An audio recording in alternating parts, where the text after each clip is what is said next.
Selamat sore dan salam sejahtera untuk kita semua. Selamat bertemu kembali di ruang kolaborasi presentasi. Dan pada saat ini kami dari kelompok 3 akan mempresentasikan hasil diskusi kami pada materi budaya positif 1.4.A.5 ruang kolaborasi modul 1.4.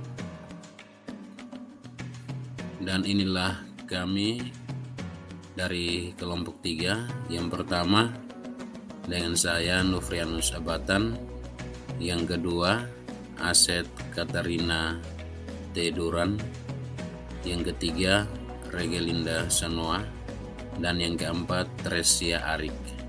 Pada saat ini kami akan mempresentasikan yaitu menjawab beberapa pertanyaan yang terdapat pada kasus 1 sampai dengan kasus 4.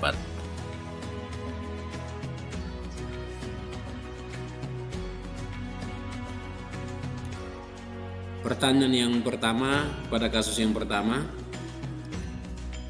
dalam kasus tersebut langkah-langkah restitusi apa saja yang sudah dijalankan oleh Ibu Santi?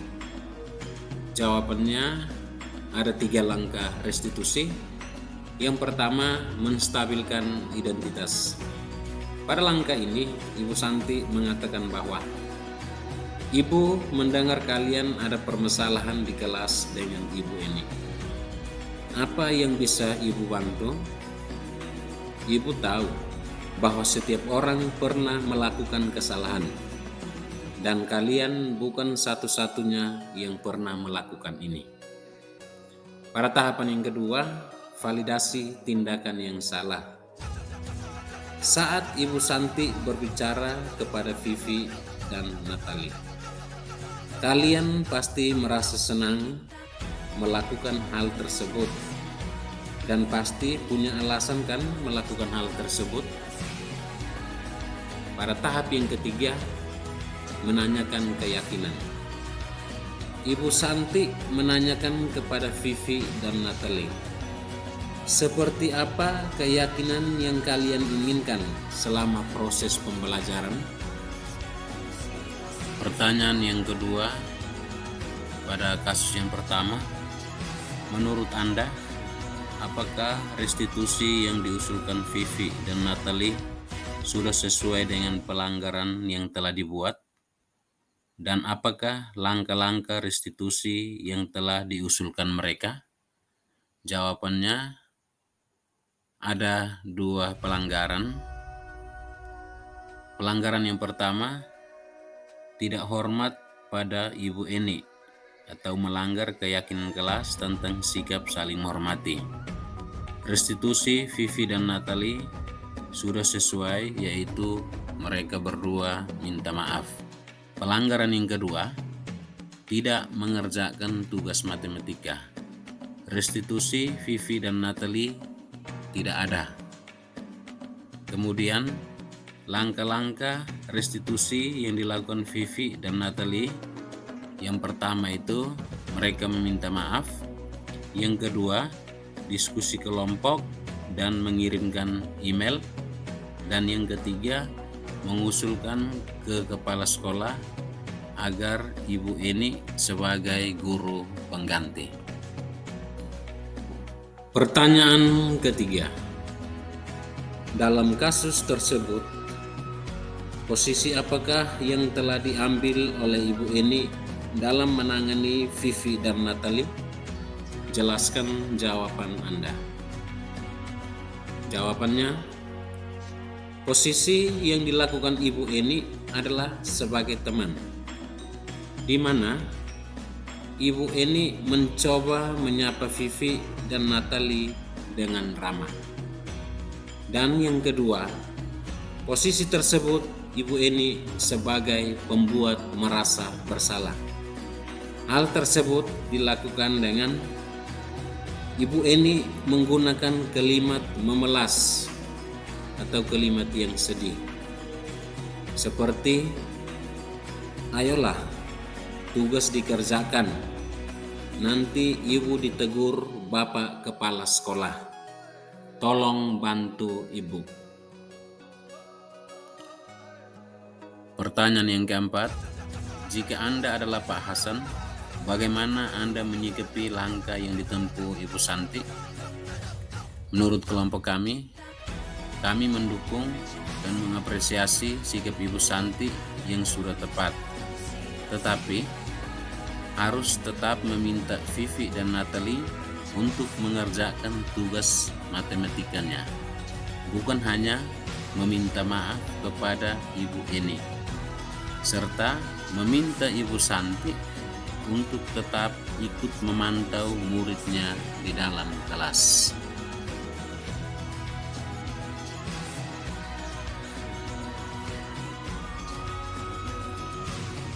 Baik, kita lanjut pada kasus yang kedua. Pertanyaan yang pertama, dalam kasus tersebut, sikap posisi apakah yang diambil oleh Bapak Lukman? Jelaskan. Apakah indikatornya? Jawabannya, posisi Bapak Lukman adalah penghukum.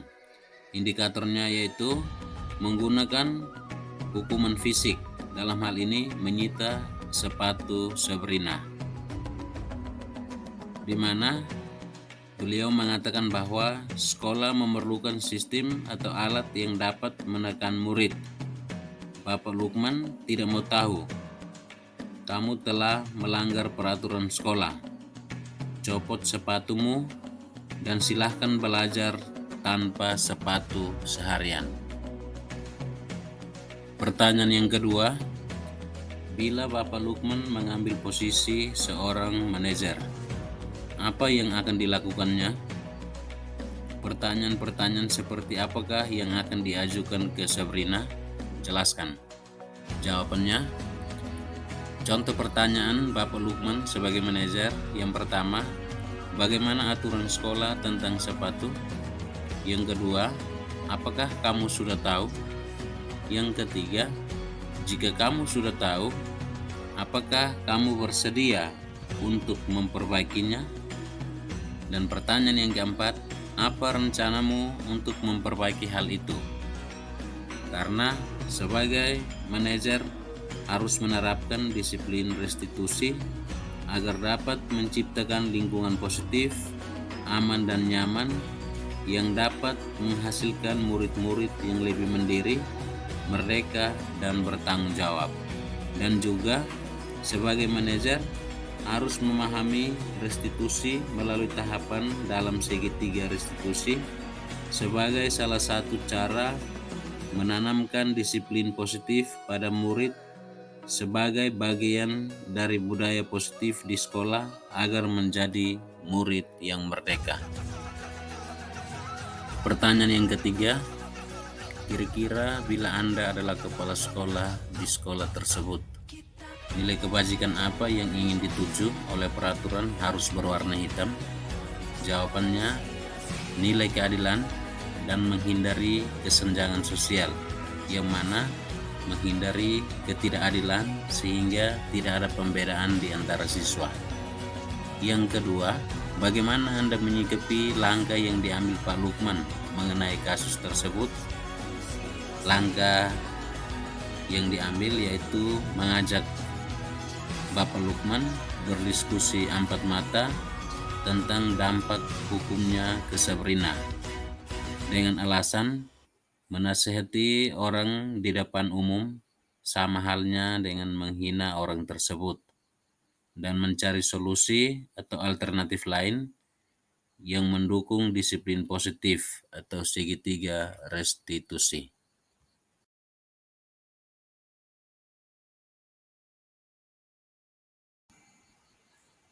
Baik, kita lanjut ke kasus yang ketiga.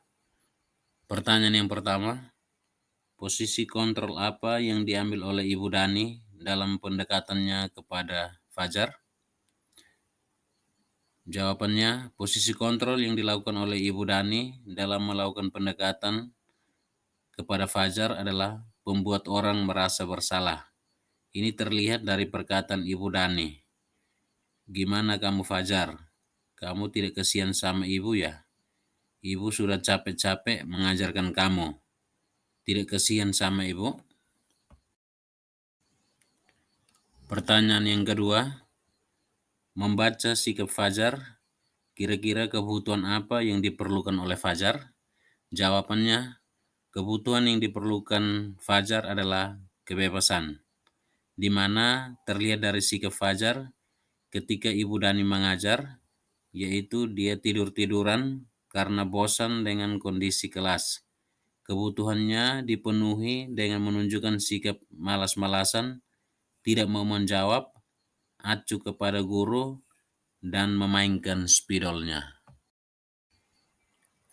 Pertanyaan yang ketiga, bila mana Ibu Dani mengambil posisi pemantau, apa yang akan dilakukan atau dikatakan olehnya? Pertanyaan-pertanyaan seperti apa yang akan diajukan? Jelaskan.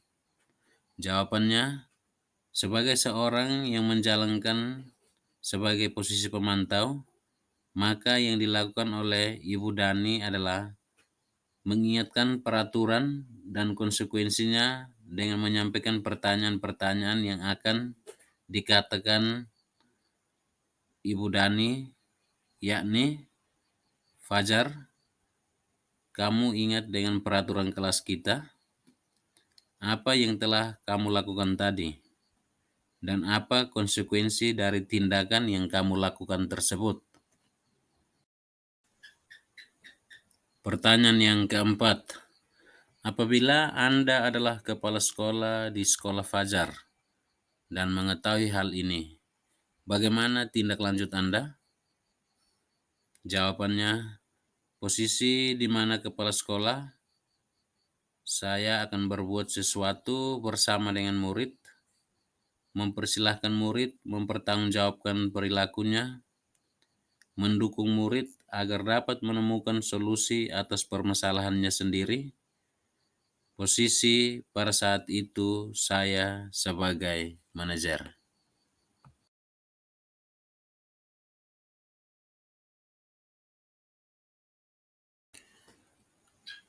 Baik, kita lanjut pada kasus yang keempat atau kasus yang terakhir. Pertanyaan yang pertama, posisi kontrol apa yang telah dipraktikkan oleh kepala sekolah Ibu Suti? Dan hal-hal apa saja yang dilakukannya sehingga Anda berkesimpulan demikian? Jawabannya, posisi kontrol yang telah dipraktikkan oleh kepala sekolah Ibu Suti adalah sebagai manajer, yaitu guru berbuat sesuatu bersama dan mempersilahkan murid mempertanggungjawabkan perilakunya serta mendukung murid menemukan solusi masalahnya sendiri. Hal-hal yang dilakukan sehingga saya berkesimpulan demikian, yaitu pada kasus tersebut Ibu Suti selaku kepala sekolah menenangkan kedua murid tersebut dengan melakukan langkah restitusi. Yang pertama, menstabilkan identitas dengan mengatakan kesalahan adalah hal yang manusiawi. Selanjutnya, Ibu Suti mengarahkan Dino untuk menemukan solusi masalahnya sendiri. Yang kedua, Ibu Suti melakukan validasi tindakan yang salah. Dan yang ketiga, menayangkan keyakinan kelas kepada Dino. Dengan menerapkan 3 langkah segitiga restitusi, Ibu Suti kembali mempersilahkan Dino mempertanggungjawabkan perilakunya, mendukung Dino menemukan solusi atas masalahnya sendiri, dengan memintanya menjahit kembali kancing Anto yang terlepas, dan memintanya belajar pada Pak Irfan, guru tata busana. Dan Dino kemudian belajar menjahit, dan akhirnya menemukan solusi penyelesaian terhadap masalahnya. Disinilah terletak peran posisi kontrol Ibu Suti sebagai manajer yang memberikan tanggung jawab dan solusi penyelesaian masalah kepada Dino atas apa yang telah diperbuat oleh Dino. Pertanyaan yang kedua, dalam kasus tersebut, bagaimana Dino dikuatkan dan bagaimana Anto dikuatkan oleh Ibu Suti? Jawabannya, dalam kasus tersebut, Yang pertama, Dino dikuatkan oleh Ibu Suti dengan penerapan restitusi yang dilakukan oleh Ibu Suti dengan menjalankan langkah restitusi, menstabilkan identitas dengan mengatakan kesalahan adalah hal yang manusiawi dilakukan oleh semua orang. Memberikan ruang dan kesempatan kepada Dino untuk meluapkan isi hatinya dan memberikan kesadaran akan kesalahannya dan menanyakan keyakinan Dino terkait rencana memperbaiki, memberikan kesempatan kepada Dino mempertanggungjawabkan perbuatannya, serta membantu untuk mengarahkan Dino menemukan solusi hingga Dino dapat menyelesaikan masalahnya sendiri. Yang kedua, Anto dikuatkan oleh Ibu Suti dengan pertanyaan Ibu Suti terhadap kekhawatiran yang dialami oleh Anto. Anto ketakutan jika ibu melihat kancing bajunya terlepas. Dengan penerapan restitusi terhadap Dino yang dilakukan oleh Ibu Suti menjadi kekuatan bagi Anto karena kesediaan dan kerelaan Dino untuk bertanggung jawab atas kesalahannya dan solusi penyelesaian masalah yang diambil dan dijalankan oleh Dino langsung saat itu juga menguatkan dan melegakan hati Anto. Pertanyaan yang terakhir atau pertanyaan yang ketiga pada kasus yang keempat, kira-kira nilai-nilai kebajikan dalam hal ini keyakinan sekolah apa yang dituju dalam kasus tersebut? Jelaskan. Jawabannya, dengan penerapan posisi kontrol guru sebagai manajer yang dilakukan Ibu Suti, hal tersebut melahirkan nilai-nilai kebajikan, yaitu keadilan, kejujuran, kerendahan hati, mau menerima kesalahan, tanggung jawab, komitmen, dan kesabaran dalam belajar, sehingga dapat menemukan solusi pemecahan masalahnya serta kasih sayang. Mengapa demikian? Keadilan sudah dilakukan oleh Ibu Suti dengan tidak memihak siapapun. Kejujuran tercermin dari Dino dan Anto. Kerendahan hati terlihat dari sikap Dino yang mau rendah hati mengakui kesalahannya. Bertanggung jawab tercermin dari kesediaan Dino untuk memperbaiki kancing yang terlepas. Komitmen Dino ditunjukkan dengan menerima konsekuensi dari kesalahannya dan memperbaiki kesalahan tersebut sampai tuntas. Nilai kesabaran karena tercermin dari sikap Dino dan Anto yang mau menunggu dan belajar sampai berhasil menjahit kancing tersebut sampai selesai. Serta kasih sayang tercermin dari keduanya, Dino dan Anto. Pada jam pulang sekolah, mereka sudah bercengkrama dan bersenda gurau kembali dan telah muncul kasih sayang sebagai saudara dan teman. Baik, terima kasih. Inilah hasil presentasi dari kami kelompok 3. Terima kasih dan selamat sore untuk